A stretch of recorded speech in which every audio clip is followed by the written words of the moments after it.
Fariña y vi Nacho Carretero sin relacionar, digamos, no me llegó el nombre. Dijo, coño, existe Nacho y tal, ¿no? Entonces, a partir de aquí, yo tenía una novela escrita bastante cerrada, que era la primera parte, ¿no? De Bajamar, una novela más bien callejera. Te voy a decir que sopesé el nombre de Fariña para la propia novela, porque era algo también como no, es una palabra muy icónica, ¿no? Allí, aparte, aunque nosotros, yo siempre digo, es un modismo, no lo utilizamos. Nadie lo usa. Nadie lo utiliza. Yo cuando estoy en Santiago lo escuchaba alguna gente y tal, pero como de geografías muy determinadas y muy concretas, sonaba como muy anacrónica, ¿verdad? Sí, sí. Pero ilustraba muy bien la situación, pero yo tenía como una novela cerradita y la segunda parte, que es Pleamar, viene pues porque yo intuyo, no voy a decir el éxito de Fariña, pero yo intuyo ahí que lo narco a nivel estatal está absolutamente infraexplotado y me subo un poco no te digo a la oportunista, pero sí, me subo a las grandes planadoras, a las grandes es lo operaciones para, digamos, como jugar un poco lo que iba a ser una novela callejera al final con una cuestión que de repente estaba en interés estatal, ¿no? De, oye, la gente que no lo sabía era como que Galicia habían sido narcotraficantes, porque no sé si te habrá pasado que había mucha gente que tampoco tiene conocimiento real de esta situación, hasta que llegó Fariña. Y luego hay mucha gente que sí y que como que, no te digo que hizo bandera, pero a mí me resultaba muy curioso como esto hace 20 años podía ser una cuestión de la que se abominaba y luego en Twitter, pues cuando salió Fariña en la serie, todo el mundo pues estaba como muy emocionado, cortando y pegando las frases, sin entender que aquellos eran narcotraficantes, ¿no? Bueno, yo es lo que decía antes, ¿no? Convertirlo en folclore, convertir una cosa que era tabú, o que lo negábamos, o que daba miedo, o que si hacías eso parecía frivolizar. Y de repente, pues esas chorradas, porque para mí son chorradas, se acaban y se convierte en folclore. Obviamente, pues siempre va a haber quien frivolice, siempre va a haber quien pierda la perspectiva, pero en general yo creo que para una sociedad es importante convertir en cultura, en folclore, o saber explotar culturalmente también las cosas que le dan miedo, que le perjudican o de las que se avergüenza. Y yo creo que con trabajos así es con lo que se consigue. Continúa. No, y que además que quizás en otras latitudes se había hecho. Cuando se hizo El Patrón del Mal en Colombia, que es anterior a Fariña, si no me equivoco, ya reproducía aparte una época mucho más oscura, quiero decir, a nivel casi de guerra civil, ¿no? Con Pablo Escobar y demás. Y en el Estado aquí faltaba ese punto. Y bueno, ya te digo, era mi segunda novela, la primera estaba ubicada en Barcelona, en otra temática muy diferente. Y esta la planteo pues con ganas también de que haya una catarsis, ¿no? Respecto a nuestra experiencia. Que yo no sé si tú también, antes has dicho que como has recordado Coruña y demás y todo esto, también te lanzo aquí una pregunta, una reflexión que también puedo compartir con alguna gente que está aquí, que era si esta Coruña ya no existe, se ha quedado arrasada. Tú creo que sigues más ligado que yo en la ciudad, aparte por razones obvias de estar en contacto con gente también de la ciudad, ¿no? Que yo me he quedado ya en un margen distinto. Y cuando hice la presentación allí en Coruña, que salió muy bien, la verdad, me preguntó, la madre de Antón Sáez, me preguntó y dijo, ¿esta es una novela histórica? Entonces fue como que, la pregunta al principio como que chocaba un poco, porque ella dijo, pero lo hacía en el planteamiento de, ¿esto sigue sucediendo? Entonces yo ahí sí que quise indagar un poco, me refiero a la parte inicial de Coruña, digamos, a la convergencia de la época aquella donde había mucho donde elegir, donde teníamos una unión muy importante con el equipo de la ciudad, con el deportivo, que yo lo expliqué otro de la radio, puede parecer una reflexión un tanto sumaria, pero no lo es cuando tienes tantas cosas que celebrar. Tienes una ciudad de 250.000 habitantes, con un equipo en la élite, en el cual viajas mucho, tienes competición 2 veces por semana, muchas veces, Europa y demás, tú sabes todo eso, porque también eres un buen deportivista como yo. Y ahí había mucho que celebrar y también había una serie, digamos, de zonas de fiesta y demás que luego han ido quedando erosionadas, ¿no? Y casi como un paisaje, ¿no? del Far West, ahí con plantas rodadoras. Y luego estaba la cuestión de sí, lo que hacíamos nosotros, lo que habíamos a hacer, de alguna forma eso había terminado. Y yo la conclusión que saqué es que en buena medida sí. Es decir, que no, por supuesto que estas dinámicas que se reflejan en el libro siguen sucediendo, seguro que hay gente que la sigue desarrollando y de una forma con unos patrones muy parecidos, pero creo que la homogenización de una ciudad de 250.000 personas, al contrario, por ejemplo, de cómo pasa en Madrid o en Barcelona, ha hecho que Coruña, en el sentido que al menos nosotros planteamos, sea mucho menos literaria, ¿no te parece? No sé responderte porque lo que me pregunto también es si esa Coruña que tú describes existió para alguna gente. Yo creo que hay gente que considera que esa Coruña nunca existió porque nunca la vio, claro, nunca entró en contacto con ella. Ir al pato mareado, ¿no? Exacto, entonces yo creo que si para alguna gente esa Coruña nunca existió, a lo mejor nos creemos que ahora no existe y sí que existe. Ahora, lo que está claro es que hay grandes diferencias y que la cosa ha cambiado muchísimo. Yo me acuerdo, y aunque esto sea un poco local, pero Juan Flórez un viernes por la tarde con 14 años era el Bronx. Sí. Eso era una cosa que... Muy riesgosa. Pasabas por ahí y bueno, pues te escondías el dinero en los playeros que decían. Sí, tengo que decir que yo vivía ahí y tal cual, era bajar de casa, poner el pie en la calle. Entonces, pues te venían a atracar. Entonces yo me acuerdo hace un par de años así que le pregunté, yo tengo dos primos que tienen pues ahora, bueno, ahora ya tienen más años, pero hace unos años, pues con 14, 15 años les pregunté, pero por pura curiosidad. Les dije, oye, vosotros los viernes por la tarde os atracan. Os dan el palo. Que al final es, joder, es increíble, es un atraco, os atracan. Y me miraban con cara de, ¿cómo me van a cómo atracar? O sea, ni lo concebían. Y pasaron 15 años, tampoco tanto, es la siguiente generación, pero se barrió eso, no existe. ¿Verdad? O sea, Y aparte es un poco también la idea que yo decía, quizás ahora nosotros tengamos una perspectiva diferente, de gran angular y demás, pero claro, si tú vas por Juan Flórez a las 7 de la tarde, eres un señor de, como somos nosotros ahora casi, y ves eso, pero ves chavales pegándose, corriendo, Escandalizos. claro, por encima de los coches y tal, todo el rollo, consumiendo eso drogas ocurría en y la la gente salía de Cortefiel y miraba y seguía caminando. Sí, y gente, yo recuerdo muchas veces te pitaban desde los coches, te insultaban y tal, ¿qué estás haciendo? Venga, chavalada, hombre. Colgados y tal. Pero claro, no dejaba de ser como... Hombre, no voy a decir que es la calle Goya y tal, pero es una calle... Tú podrás ubicar el paralelismo de Juan Flórez con Madrid, Sí. donde sucedía todo aquel totum Pleno revolutum, ¿no? Sí, era curioso y eso cambió muy rápido y me pregunto si a qué se debe el cambio tan rápido, porque es verdad, bueno, la sociedad cambia y ha cambiado rápido, madura, económicamente también crece, se eliminan ciertas bolsas de marginalidad. Bueno, yo hasta la adolescencia yo crecí en el Viña, que es un barrio de Coruña, bueno, un barrio popular, ahora normal, un barrio, pero yo recuerdo de niño, con 9, 10 años, pues por las mañanas en el recreo, llegar pues un grupo de niños gitanos con sus bicis a las 11 de la mañana, porque no iban al colegio, niños de 10, 11 años, un miércoles por la mañana, un grupo de 20 niños de 11 años por la calle. Bueno, ves eso ahora y dices, ¿qué es esto? Porque hay 11 niños por la calle. Entonces, lo rápido que ha cambiado en una o dos generaciones todo es increíble. Yo creo que eso ya no existe. Lo que da más valor a que lo haya recogido. Hay mucho, y me recuerda, aunque suene de nuevo a algo desproporcionado, hay mucho de Irving Welsh. Yo soy un gran fan de Irving Welsh, muy fan de Irving Welsh. De hecho, me voy a Edimburgo ahora dentro de 15 días y le escribí un mail por si está él. Y si quiere tomar una cerveza, obviamente no contestó, claro. No te contestó. Pero yo le mandé un mail. Hola Irving.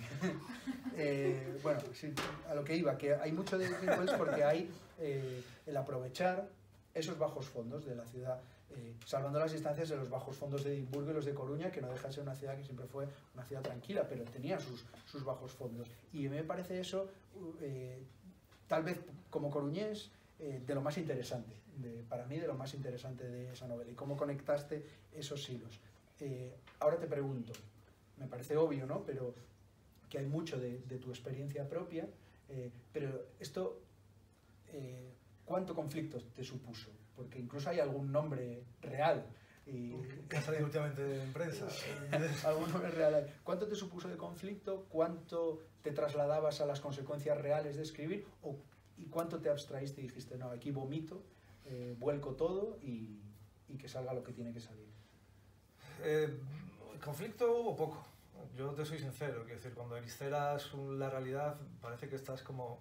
Sí que es cierto que estás contando tu historia, ¿no? A través de muchos roles, de muchos personajes, pero al fin y al cabo siempre tienes el velo del escritor, ¿no? Puedes, en este caso tú nos conocemos, aquí me conoce casi todo el mundo, sabe pues, que aquí hay mucho de lo vivido, de lo experimentado y de lo que se ha testificado de muchas formas, ¿no? También da ahí como un eco, ¿no?, narrativo de mito, batallita, que a mí me interesaba mucho de la calle.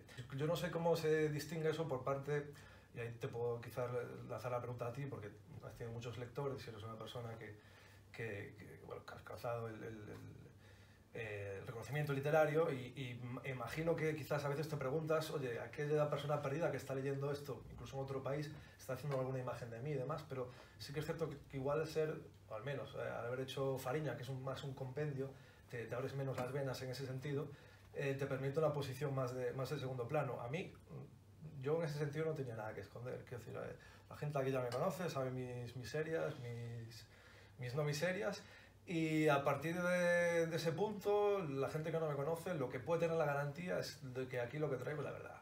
No son hechos verídicos, perdona que acabe con esto, pero la gente que coja el libro puede tener la garantía de que lo que se cuenta aquí sucede de esa forma. Es decir, que los personajes suenan así, desde el yonki hasta el financiero que blanquea capital, y que las calles van de esta forma. Entonces, yo sí que es cierto que con algunos nombres he intentado ser un tanto respetuoso, y luego hay algunos que, claro, igual es mi perspectiva personal, que sí que han quedado, digamos, pero que forman parte de mi vida, que han quedado un poco en el libro, pero yo casi lo veo como un homenaje, porque igual yo tengo una distorsión y esa una escena de los porteros del playa muy precisa. Muy precisa, sí. Me acuerdo del pelirrojo que hablabas. Sí, que ha muerto. ¿Ah, sí? Sí. ¿Se murió este hombre? Se murió este hombre. No sabía. Una enfermedad de estas. Sirva de homenaje a... Sirva de homenaje a su labor. ¿No? O sea, pero siempre... Se murió en 2 semanas, tío. ¿Pero de qué? Una enfermedad de estas que... Hace años ya, ¿eh? Joder, pobre chaval. Se murió. No era mal portero, además. No, yo lo recuerdo como portero, no como otra cosa. Pero que dice que no era un tipo que... No, ¿Sabes que los porteros a veces se aburren y generan ellos... Sí, claro, es muy fácil. El flow. Que acabe todo mal porque ellos siempre quieren. Sí, claro, hay un punto. Solo tienes que querer tú, claro, el 50% está hecho. Sí, y no tienes las mejores armas para contestar en las situaciones. Y sí, mucha gente me preguntaba, ¿esto es el Playa Club y demás? Pero también tengo la sensación... ¿No te llegó algún personaje que dice, soy yo? Esto lo Eh, contaba David Gistao, no sé si leíste su novela Golpes Bajos. No lo he leído. Es muy interesante porque también habla mucho de bajos fondos de Madrid, pues te la recomiendo porque te la vas a leer así, te va a gustar mucho. Gistao es un tipo que escribe de una manera maravillosa y además sabe utilizar para mí algo que has hecho tú muy bien y que para mí es uno de los valores de la novela, y es, en vez de ocultar o cargar con un lastre de tu juventud, con un lastre me refiero a lo que puede pensar la sociedad, no para uno personalmente, pues si tienes la capacidad, pues ponerlo encima de la mesa y sacar beneficio de ella. Además hay algo de catárquico aquí. Sí. Pues Gistao cogió y habló de muchas cosas y contaba pues que le venía un boxeador de Carabanchel y le decía, oye, ese no seré yo, ¿no? No, es una mezcla de gente, era él. ¿A ti te ha ocurrido? ¿Te ha venido algún personaje estos coruñés y te preguntó? Sí que me ha venido alguna gente. Me ha venido gente también de Razor Blues y tal, a hacer algún comentario al respecto, porque decía algo del grupo que no estaban de acuerdo y demás. Pero siempre con un tono muy amigable, o sea, que no ha habido ningún problema. Y realmente estoy pensando en 2 personas, que hay un personaje femenino que es la novia de Hugo, ¿no? del chaval, que la persona un poco salvable, ¿no? De la novela y demás, que refleja un poco lo que éramos nosotros en aquella época, ¿no? Yo me instruyo un poco de él, yo creo que es la que tendrían todo el derecho del mundo a decirme, oye, soy yo aquí, has hablado de mi perro, has hablado de todas mis cosas, y no me ha dicho nada. La otra persona que también describo con mucha, bueno, de forma muy prolija, estaba en la cárcel cuando salió la novela, ha salido hace poco y demás, y tampoco me ha dicho nada, seguro que lo encuentro y no va a haber ningún problema. Si es que la he leído, que también ese es el otro planteamiento. Pero sí que, yo el otro día en la radio, por ejemplo, y hago con esto una última reflexión sobre lo que a mí me supone vomitar todo esto, yo decía, a Silvia Tarragona decía, no, pues a mí la primera parte refleja, ¿no?, lo bien que me lo he pasado yo ahí en Coruña además y todo esto. Me dice, oye, pero es muy doloroso toda la primera parte. Y dije yo, sí, pero con la perspectiva que da la distancia. En aquel instante, tú bien lo sabes, todo es muy divertido hasta que alguien muere, hasta que alguien entra a la cárcel o hasta que alguien le da una esquizofrenia de la cual no se puede recuperar. No era divertido, tío. Y no era divertido, pero tú tenías la impresión de que era muy divertido.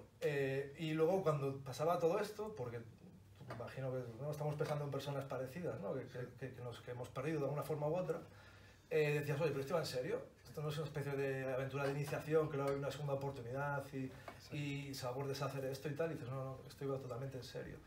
Y de alguna forma hay una, no sé si te pasa una idealización de la Coruña por aquel entonces, de lo que yo viví, de lo bien que nos lo pasamos, y que en cambio, con una perspectiva realmente objetiva, quizá era un puto drama aquello. Yo a veces sí he reflexionado sobre aquello y somos bastante afortunados, porque en un momento eso era cuestión de suerte. Sí.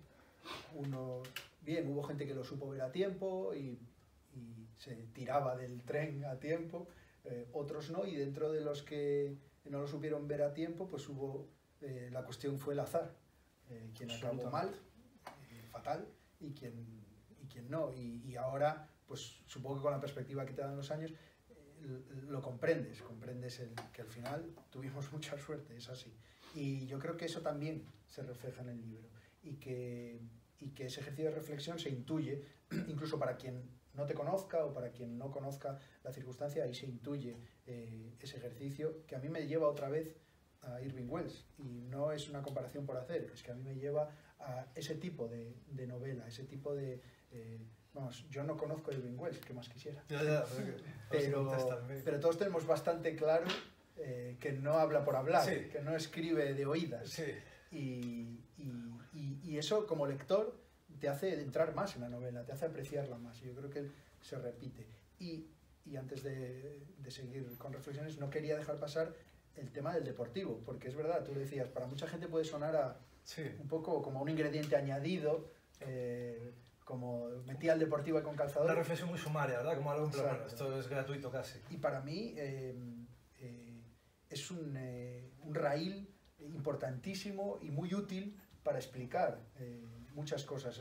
El equipo, un equipo de una ciudad pequeña, un equipo grande, y además con una fuerza identitaria enorme para toda una generación, que es la nuestra, incluso los que son un poco mayores que nosotros ya eran os nenos do ascenso, luego nosotros, sí, y ya se quedó ahí una identidad que ahora mismo pervive en Coruña muy marcada. Y el equipo, la grada, el grupo ultra, si quieres llamar grupo ultra, y si no, pues ir al estadio, el hacer la previa, el viajar, el tal, supone un encuentro y supone un escenario que literariamente es fundamental, pero vitalmente también. El deportivo y todo lo que ha supuesto el deportivo explica muchísimas cosas en Coruña, en todos los órdenes.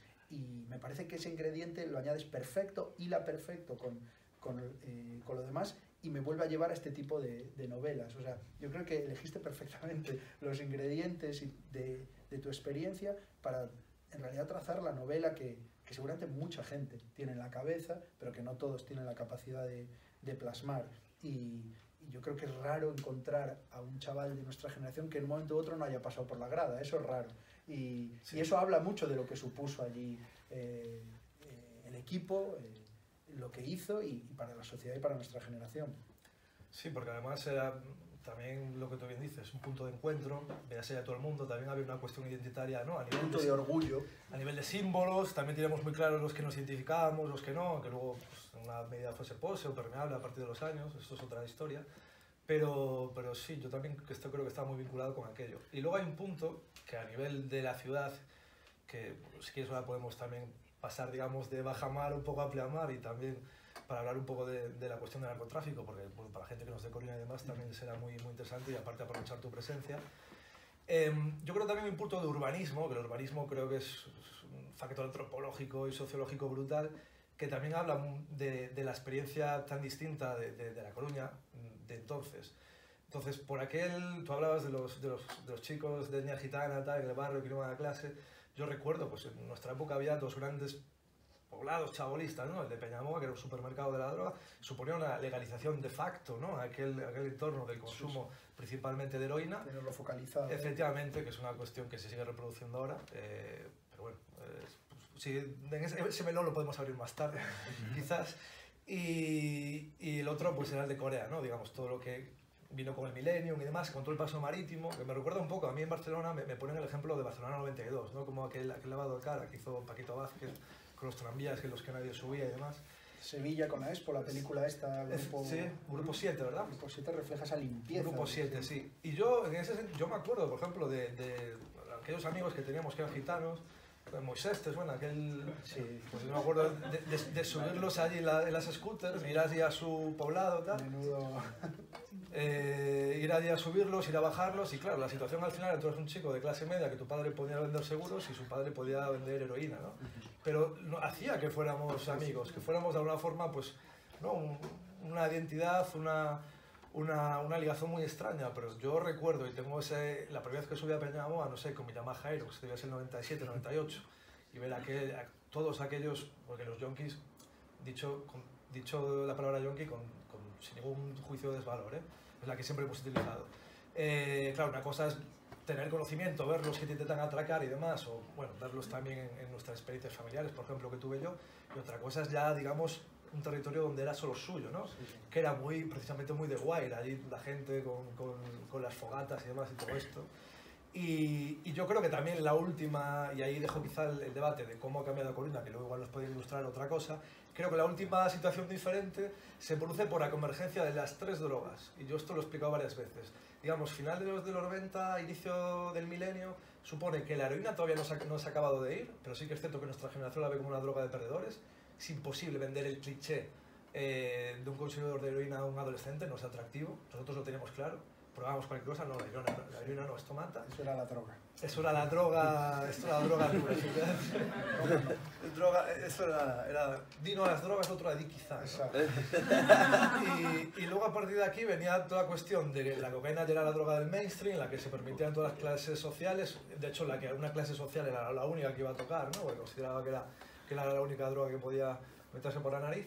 Y luego estaba toda la cuestión de la generalización masiva que hubo del éxtasis, que llegó un poquito más tarde, digamos que la moda mediterránea también aquí en Madrid, pero llegó a Galicia. Entonces, el año 98 yo creo que también focaliza esas 3 circunstancias y entonces nos damos cuenta de que ya no hay ni buenos ni malos consumidores y que no simplemente cada uno es víctima de su tiempo y de su entorno. Y que eso tampoco ha vuelto a suceder. No ha llegado, digamos, una irrupción a nivel de narcocultura, narcoatmósfera, como tú dices, que me gusta mucho más la palabra. Ahora quizás podemos ir sobre eso. Sobre unas circunstancias y unas drogas tan diferentes que proyectaran personalidades tan diferentes. No sé si alguien te iba a decir o segundo. Yo puedo seguir. Porque sí que es cierto que a nivel estatal la literatura sobre el narco no existía. Digo literatura en cuanto a ficción. Estaba el libro de Manuel Rivas, que está muy bien escrito, todo silencio, pero quizás plantea casi lo narco como un paisaje, ¿no? Para hablar de un triángulo amoroso. Un contexto intercambiable. Claro, efectivamente. Y un poco lo de siempre, la lucha entre la luz y la oscuridad, ¿no? Esos 2 chicos que crecen en el mismo pueblo y uno acaba siendo policía, otro narco. A mí no me interesaba solo el punto de vista del enemigo, ¿no? Como decía Billy Wilder, que aquí no, los policías no existen, solo los que existen son meros, digamos, catalizadores de la historia y aparecen identificados con su número profesional.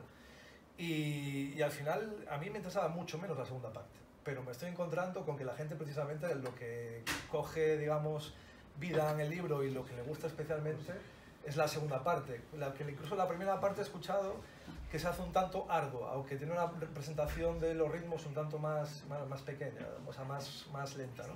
Y a mí eso también, en cierto modo, me enorgullece. Tú antes has hablado de The Wire, que para mí es la mejor serie que existe y que existirá. Ahora aparte está bien porque hay mucha gente que empieza a hablar mal de ella y ahora mejora. Claro, ahora puedes enarbolar aquello de ves, no nos gustaba todo, estabais aquí por pose y demás.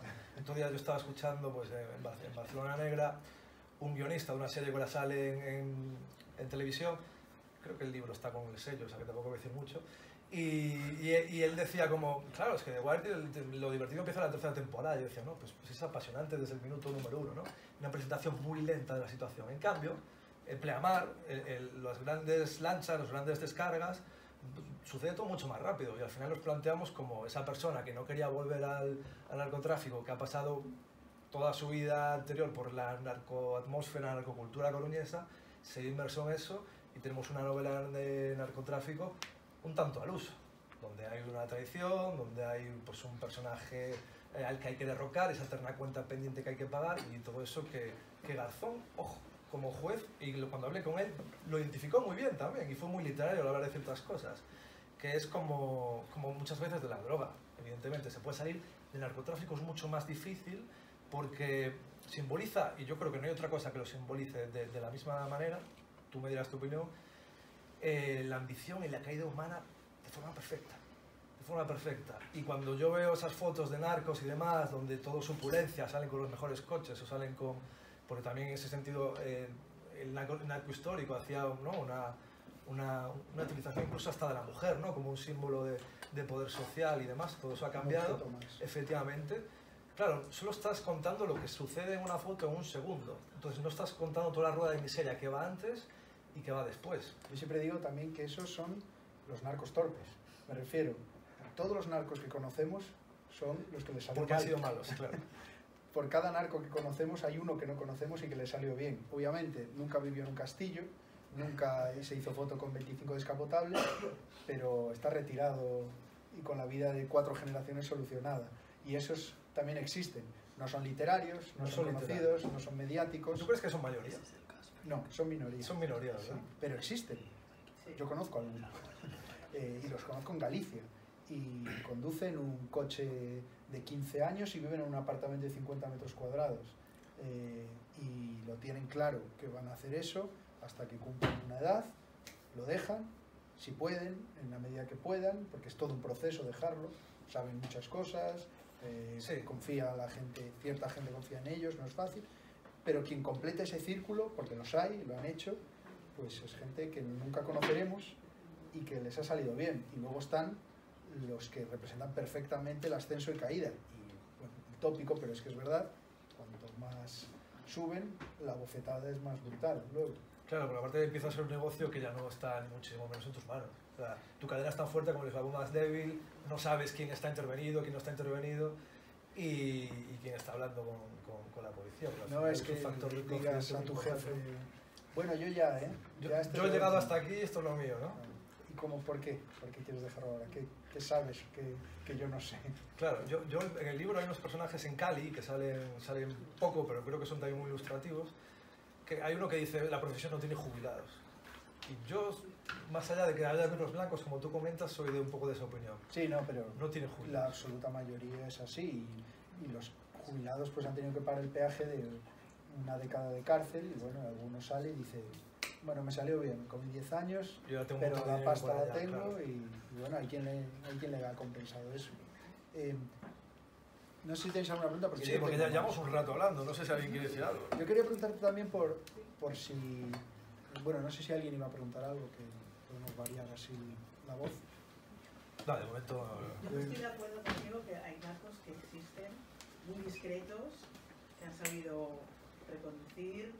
No me parece nada fácil, pero bien asesorados y con otro perfil no tan destroy, tan tremendo y tan al límite. Claro. Y que no son muchos, pero a ver los hay, los sé. Y son muy interesantes, pero en lo que a nosotros respecta dan muy poco juego. Porque desde el punto de vista del periodista quizás ahí tienes un reto, ¿no? Desde el punto de vista periodista sí, claro. Hasta desde el punto de vista literario... No, claro. Bueno, es interesante también ese punto, pero desde luego no genera la fascinación. Yo, por ejemplo, yo soy compañera, soy abogada también. Ajá. Y he trabajado en algún despacho de penal durante un tiempo. Y claro, desde el punto de vista legal y procesal, es interesante ver cómo se zafan de según qué cosas, cómo invierten en buenos abogados, que a veces muchos de los abogados que están ahí saltan la valla muy rápido, pero que el entramado, no solo a nivel societario, sino a nivel penal y a nivel de buscarse beneficios penitenciarios, que tienen su trabajo y su faena también. Sí, o sea, que aparte de ser narco hay un punto empresarial y un punto de tío listo que no lo tienen muchos. Sí, bueno, a algún amigo le hicieron lo contrario. Sí, claro. Narco le jugaron una mala pasada, abogados torpes o malintencionados. La Viña, ¿no? Quizá hablamos del máximo exponente en este sentido. Él tampoco era una persona que testificaba demasiado, ¿no? A favor de sus intereses. Está claro que la parte contraria a este perfil que tú nos dices es precisamente el que se convierte ya en excesivamente mediático. Un personaje, sí. Y paga por todos. Y de hecho hay narcos en Galicia que todo el mundo conoce, que han estado en la cárcel, en mi opinión, muchas veces tiempo desproporcionado, sí, y que no tienen ninguna importancia real en el narcotráfico actual. Lo que pasa que de repente cometieron el error de convertirse en iconos, casi, en símbolos. Muchos por tener la boca demasiado grande o por tener el ego demasiado grande, y que también pasó en la época de la impunidad, pues a ver quién tenía el castillo, sí, el pazo más grande, a ver quién tenía los descapotables más caros. Y también es una profesión que llama un poco a eso, ¿no? Quiero decir, para meterte de primeras ya tienes que ser un poco temerario, para que el perfil... No, pero eso es interesante porque me decía a mí un policía que decía, joder, pero si eres narco, bueno, pues al menos los años que puedas, pues ten un pazo, ten 10 coches, pues ser narco, con el estrés que supone. Encima, vivir en un apartamento pequeño, conducir un coche de mierda para que no te pillen y estar todo el día en paranoia con el teléfono, Entonces, ¿para qué eres narco? Agua y aceite, claro. Claro, ser narco no es fácil, pues ya que te metiste al tema, pues cómprate un pazo, joder. Sobre todo o sea, el poder económico da el poder social, y yo creo que el poder social ya es algo muy, muy atrayente para mucha gente. Y el poder social, incluso si es del gusto, poder político, ¿no? Pero hilando la reflexión de la compañera, esto lo veíamos perfectamente en The Wire, como, oye, eran auténticos burócratas. Toda la cuestión del narcotráfico me genera un rechazo por todo lo que viene ahí, por todo lo que hay anteriormente, por toda la sangre que está derramándose en otras latitudes, por también cómo sucede aquí esto, pero a la vez también yo soy muy, y aquí hablo el melón ese, soy muy crítico con la situación policial y represiva que tenemos, de una situación que sabemos que no va a terminar de ninguna de las formas, y una guerra contra las drogas que ni siquiera es una guerra, porque las guerras terminan y estamos casi ante un holocausto a cámara lenta, ¿no? Efectivamente, porque el planteamiento es, nosotros sabemos por qué la gente se mete en el narcotráfico, por dinero, pero la respuesta de por qué la gente se mete en la droga es una respuesta gigantesca y que además es poliédrica.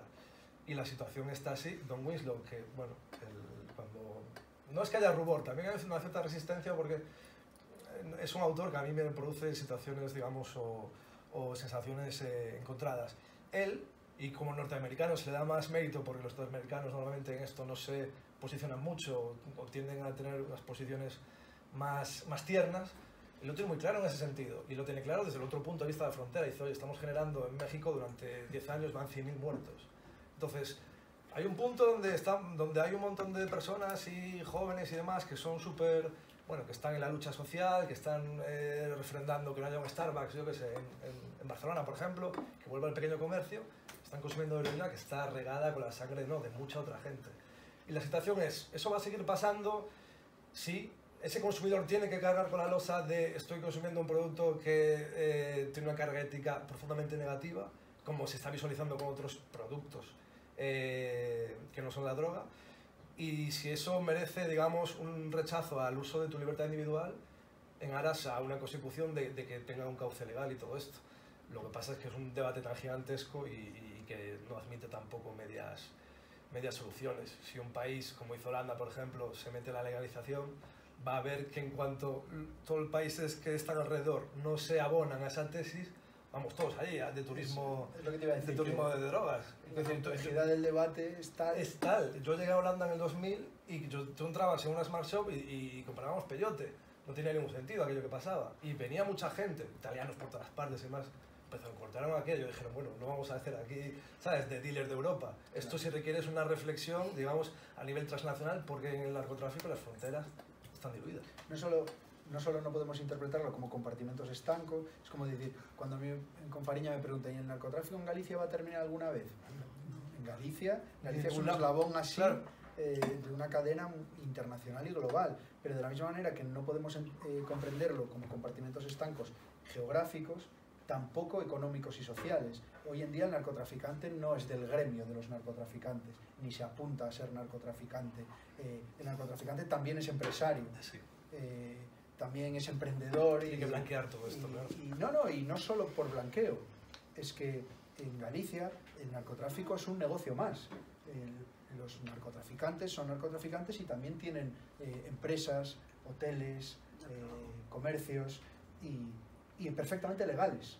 Me refiero, que emprenden distintas actividades. Por tanto, digamos que no es estanco, no es este hombre es narcotraficante, como sí a lo mejor era antes. Ahora es mucho más difuso y mucha gente se sorprendería de quién es narcotraficante en Galicia hoy en día.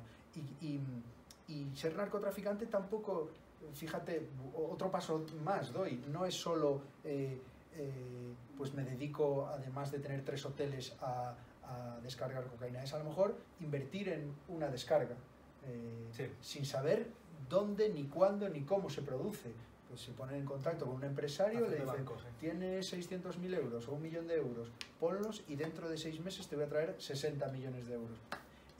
Si esa descarga cae y entra los GEOs o el SVA, entra en medio del Atlántico, jamás van a llegar a ese empresario y el empresario no sabrá, o si lo sabe, no le interesará, que ese barco era donde metió el dinero. Le dirán, oye, perdiste el dinero.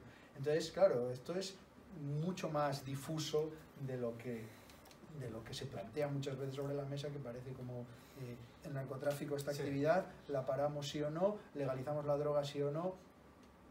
yo creo que es demasiado grande el debate. Claro, está la gran reflexión al final de si sigues a 1 gramo de cocaína te quedarás un usuario de cocaína, pero si sigues el dinero de esa cocaína se estratifica en todas partes. Entonces, sí, es un debate gigantesco, pero yo siempre que puedo meto la cuña de, oye, lo que tenemos ahora no tiene sentido.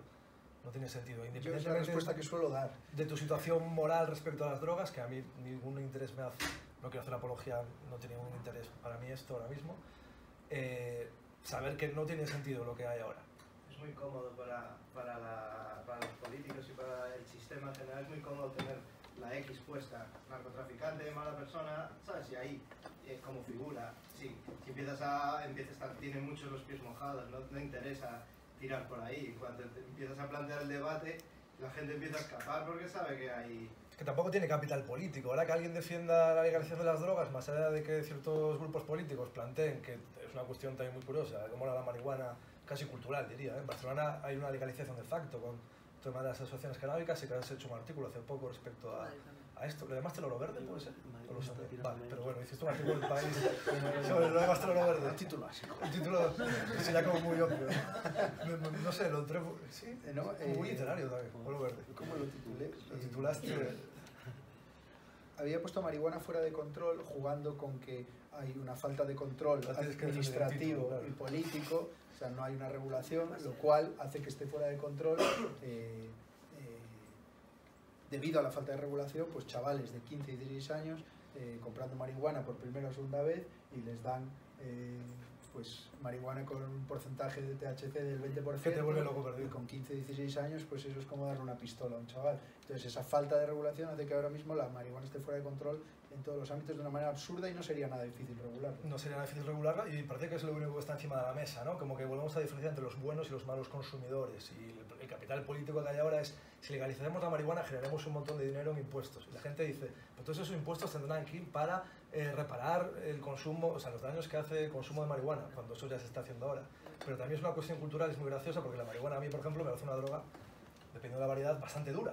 Sí, bastante claro. dura, es que es dura. Y aparte aquí veníamos de una tradición más, quizás, ¿no?, de hachís y tal. Según el perfil y según la edad, es muy dañina. Y efectivamente, un THC bien alto y demás, pues a mí la marihuana siempre me parece que hay una banalización de esa situación, pero que también se ha convertido casi como propiamente el lobby legalista, si se puede llamar así, o antiprohibicionista que hay en Barcelona, que yo conozco muy bien, hace esa diferenciación. Y bueno, esto es la marihuana, es decir, incluso a veces hasta la separan del hachís, ¿no? Yeah. Marihuana y demás, una cosa casi de gourmet, esta cepa por aquí, para allí, viene esto, lo otro.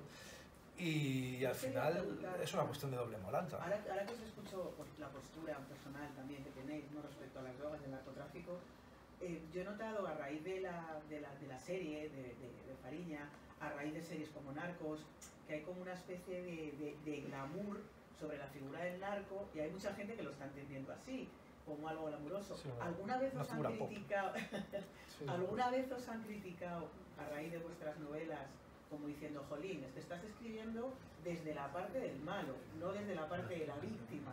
Sí, a mí tuve una presentación en Pontevedra que iba muy bien y hubo ahí 3 personas, que una era fiscal, luego me enteré, y me la reventaron un tanto. Yo decía todo el rato, no pretendo juzgar a los narcos, yo expongo lo que hay aquí y cada uno saque sus conclusiones, no es mi labor hacer, ¿sabes?, una denuncia, nada por el estilo. Y había gente allí que protestó y llegó a entender que no se puede hablar del narco sin que haya un afán de denuncia, ¿no? Pero a mí eso me parece fascinante porque esto es una novela. Era la respuesta más obvia. Esto es ficción, ni siquiera no cumples al autor de lo que está escrito aquí, los personajes. Pero yo entiendo ese comentario, pues por ejemplo con Fariña, que es un libro de no ficción.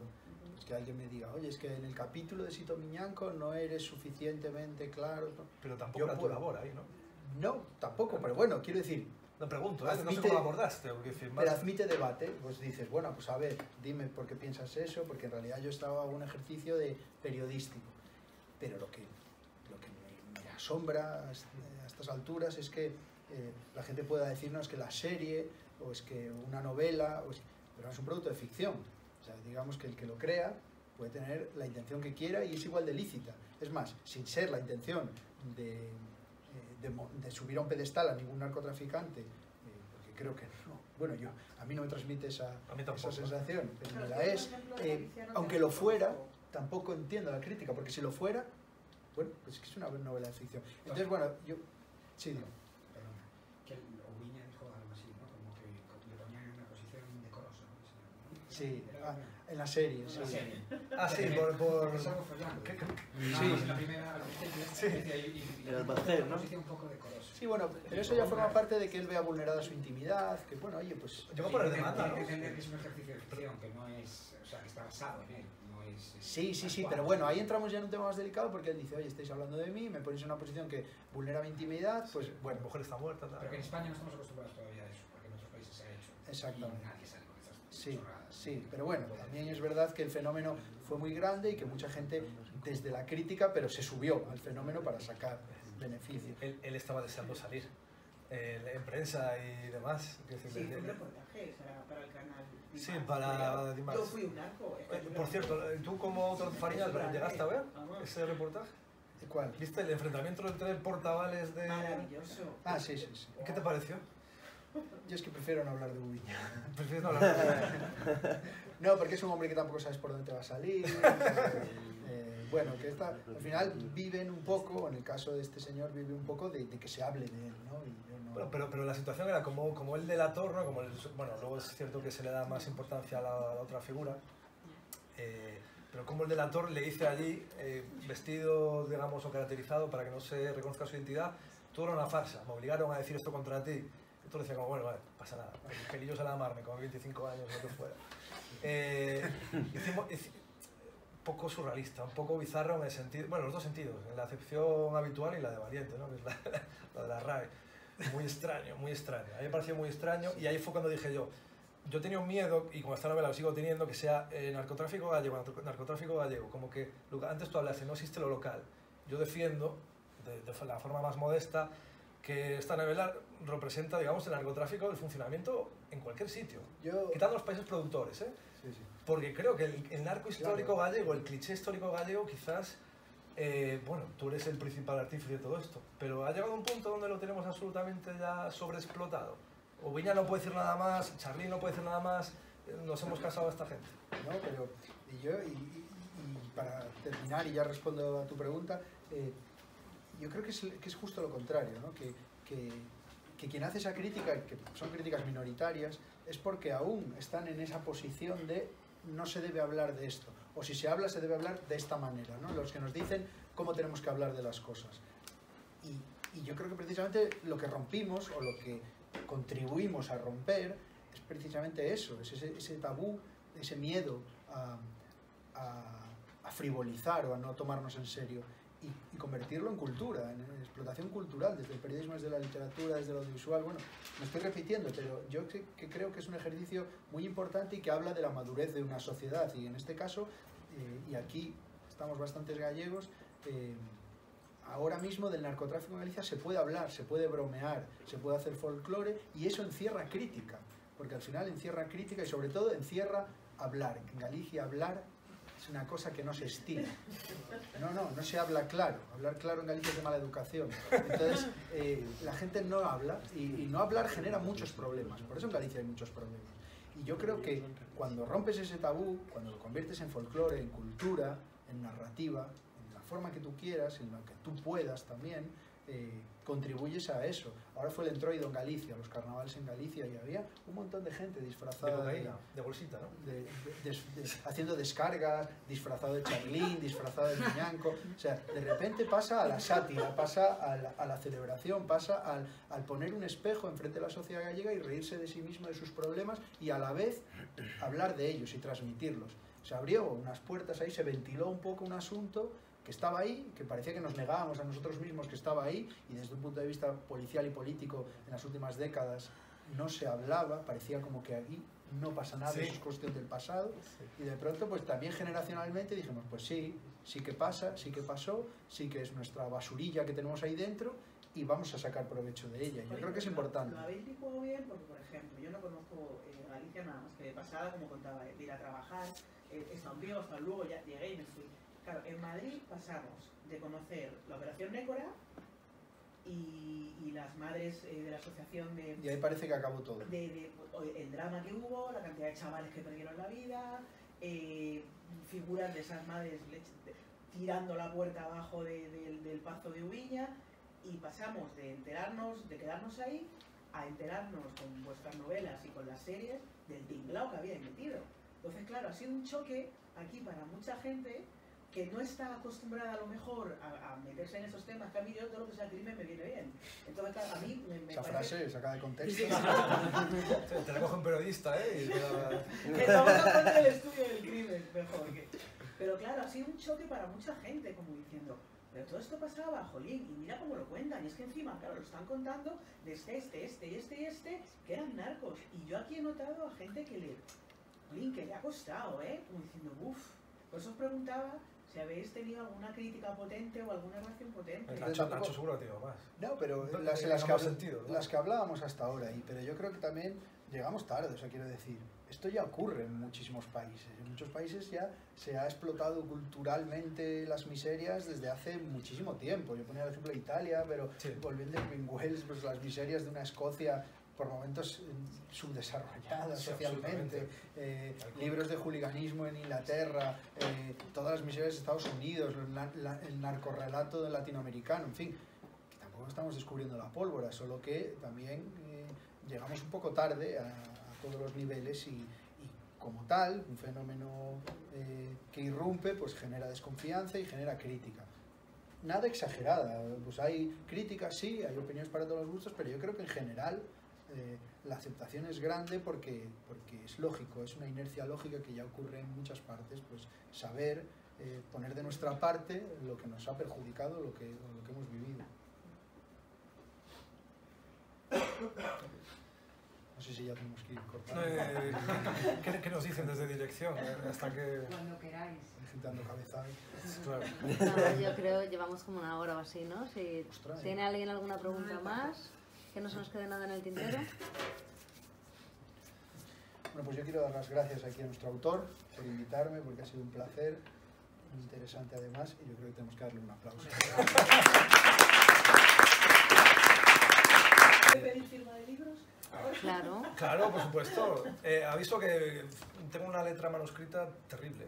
Es algo que siempre, como me da un tanto de vergüenza, tú has firmado mucho. Sí, Y pero cuando viene gente y se me atora un poco, empiezo a poner Las firmas casi a buena pluma, ¿sabes? las dedicatorias con buena letra, no. Las dedicatorias tienen que ser con mala letra. Con mala letra. Pues sí, con mucho gusto. Si alguien quiere que le firme, le firmo lo que me pide.